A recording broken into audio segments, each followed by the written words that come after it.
इस वीडियो में हम बात करेंगे deletion the element of an array कि हम एक एरे से एलिमेंट किस तरह डिलीट करेंगे कि मतलब अगर हम चाहते हैं कि ये एलिमेंट हमारे साथ ऑफुल है, फजूल है, अगर हम इस एलिमेंट को यहाँ से हटाना चाहते हैं तो वो हम किस तरह करेंगे। इससे पहले हमने वीडियो बनाई थी insertion the element of an array कि एलिमेंट हम एरे में किस तरह इंसर्ट करेंगे। वो वीडियो अगर आप लोगों ने नहीं देखी तो मैं रिकमेंड करूंगा सबसे पहले जाके वो वीडियो देख ले, उसका लिंक भी मैं डिस्क्रिप्शन में दे दूंगा। तो आज इस वीडियो में हम डिलीशन के बारे में बात करेंगे कि डेटा स्ट्रक्चर एंड एल्गोरिथम में डिलीशन का काम क्या है, एक एरे में हम एलिमेंट किस तरह डिलीट करते हैं। तो उसके लिए सबसे पहले हम एल्गोरिथम लिखेंगे, फिर एल्गोरिथम के बाद हम उस एल्गोरिथम को स्टेप बाय स्टेप इंप्लीमेंट करेंगे कोडिंग में। चलिए अब हम चलते हैं और देखते हैं कि हम एल्गोरिथम को किस तरह कोड में इंप्लीमेंट करते हैं। तो अब हम यहाँ पे देखते हैं, सबसे पहले तो हम एल्गोरिथम का नाम लिखेंगे कि एल्गोरिथम फॉर डिलीशन के मतलब एक एलिमेंट को डिलीट करने के लिए हम एल्गोरिथम लिख रहे हैं। और इसके बाद हमारे पास है introductory comment, this algorithm is used to delete an element from K position of in array A. A जो है हमारे पास एरे का नेम है, n is the total number of field memory location and I is the counter variable। i जो है हमारे पास counter variable है, n जो है जितनी मतलब हमारे पास एलिमेंट है, जितनी साइज ऑफ एलिमेंट है और वो फिल है वो हमारे पास n वेरिएबल में स्टोर है। तो ये हमारे पास हो गया इंट्रोडक्टरी कमेंट। इसके बाद हमारे पास आते हैं स्टेप्स। तो स्टेप्स 1 में हम इनिशियलाइजेशन ऑफ काउंटर वेरिएबल, हम पहले काउंटर वेरिएबल को इनिशियलाइज करते हैं। स्टेप 2 डिलीट एलिमेंट्स, तो उसके बाद हम जो एलिमेंट हम चाहते हैं वो डिलीट कर देते हैं, वहाँ से रिमूव कर देते हैं। और स्टेप 3 में हमारे पास लूप स्टार्ट हो जाता है, और स्टेप 4 में हमारे पास मूविंग एलिमेंट, मतलब जो एलिमेंट डिलीट हो गया उसके बाद जो एलिमेंट्स है उसको मूव कर देते हैं हम कि मतलब अब अपने अपनी जगह पोजीशन पर चले जाओ, क्योंकि जब एक सीट खाली हो जाता है तो जाहिर है कि जो पीछे रह जाते हैं अगर हम दरमियान से निकाल लेते हैं तो उस पीछे को आगे की तरफ हमें लेके आना।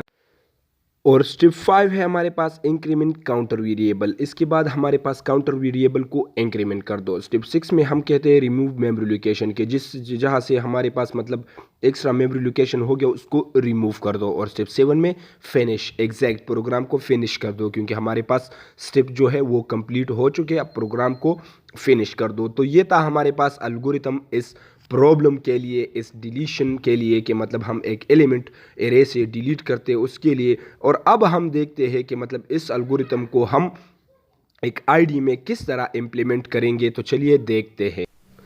तो चलिए गाइस, अब हम देखते हैं प्रैक्टिकल आईडी में कि हम एक एलिमेंट को हम एक एरे से किस तरह हम डेटा स्ट्रक्चर में मतलब एक एरे से हम किस तरह एलिमेंट को डिलीट कर देते हैं। हमने इसके लिए एल्गोरिथम भी लिखा और इसने इंसर्टिंग के लिए हमने पिछली वीडियो भी बनाई। अगर आप लोगों ने वो वीडियो नहीं देखी तो सबसे पहले जाके वो वीडियो देख ले। तो यहाँ पे हमने एरे नेम ए, जिस तरह मैंने हमारे पास एरे नेम है तो एरे नेम हमने ए रख लिया और 5 हमने एरे का साइज रख लिया और हम 5 एलिमेंट यहाँ पे दे देते हैं करली ब्रेस में। ये जो स्क्वायर ब्रैकेट्स में हमने 5 दिया है ये हमारे पास साइज ऑफ एरे है और यहाँ पे हमने 5 एलिमेंट दे दिए। और हम अब के पोजीशन और काउंटर वेरिएबल और जो हमारे पास एन वेरिएबल है उसका हम इनिशियलाइजेशन करते हैं। n इज इक्वल टू हम 5 कर देते हैं, क्योंकि हमारे पास एलिमेंट्स कितने हैं इसमें 5 है, साइज भी 5 है।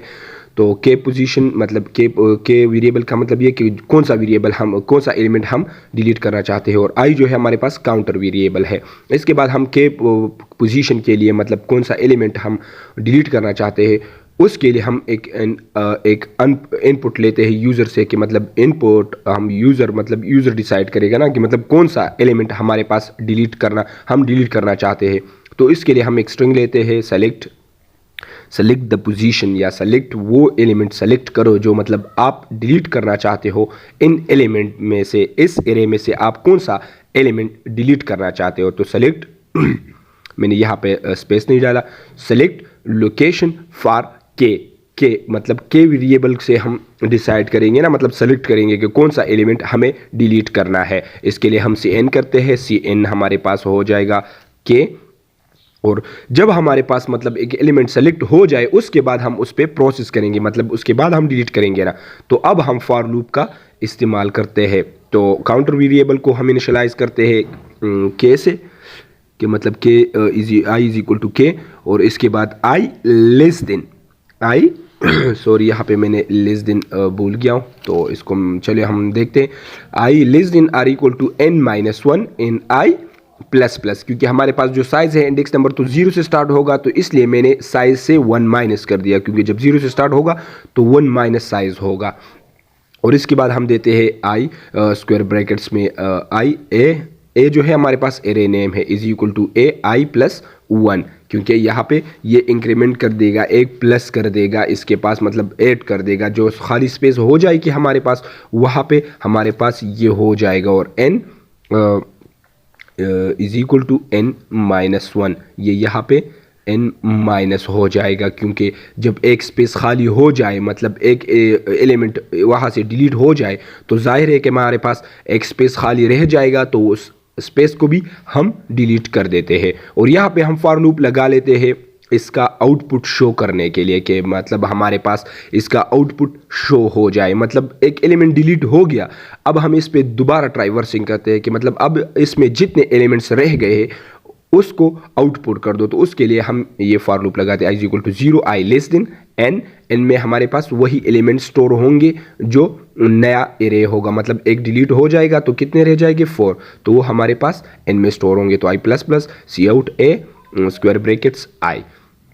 तो अब हम ये यहाँ पर ये जो फॉर लूप है ये हमारे पास सारा कंडीशन चेक करेगा, मतलब ये हमारे पास एक एलिमेंट जो है वो क्या करेगा, डिलीट करेगा। और यहाँ पे जो CN मैंने दिया है ऊपर सेलेक्ट लोकेशन फॉर के, वो सेलेक्ट करेगा कौन सा एलिमेंट आपको डिलीट करना है, और ये फॉर लूप जो है ये उसको डिलीट करेगा। और ये जो नीचे फॉर लूप है ये वाला, ये हमारे पास नया जो एरे बन जाती है, मतलब जितने एलिमेंट्स रह जाते हैं उनको ये आउटपुट कर देगा हमारे पास स्क्रीन पे। तो इस तरह हमारे पास एक एरे को, मतलब जब एक एरे से हम एलिमेंट डिलीट करते हैं तो वो हमारे पास इस तरह का काम करता है कि मतलब फॉर लूप से या वाइल लूप से हम इन चीज़ों से इसको ईजिली कर सकते हैं। तो अब हम इसका आउटपुट देखेंगे कि मतलब ये इसका फॉर्मेट, मतलब आउटपुट किस तरह हमारे पास आ जाता है। तो इसको रन करके देखते हैं। तो यहाँ पर के पोजीशन आ गया, के पोजीशन में हम देते हैं इंडेक्स 4, कि इंडेक्स 4 पे जो वैल्यू है वो हमारे पास डिलीट कर दो। तो यहाँ पे देखो 4 5 6 8 9 जो है वो हमारे पास इंडेक्स 4 पे है, तो इसलिए यहाँ आउटपुट में 9 नहीं आ गया, क्योंकि जब वहाँ ऊपर में हमने के पोजीशन पर इंडेक्स 4 दिया है कि ये वैल्यू रिमूव कर दो जो इंडेक्स 4 पे है। तो चलिए अब हम नेक्स्ट को देखते हैं, इंडेक्स 3 को देखते हैं। इंडेक्स 3 पे हमारे पास स्टोर है क्या 8, तो यहाँ पे हम देते हैं इंडेक्स 3 और यहाँ पे हमारे पास क्या हो गया 8 जो है हमारे पास रिमूव हो गया, 8 रिमूव हो गया। और एलिमेंट्स कितने रह गए 4 रह गए, 4 एलिमेंट हमारे पास रह गए, हमारे साथ 4 एलिमेंट रह गए। और जो इंडेक्स 3 पे 8 था वो हमारे पास क्या हो गया रिमूव हो गया।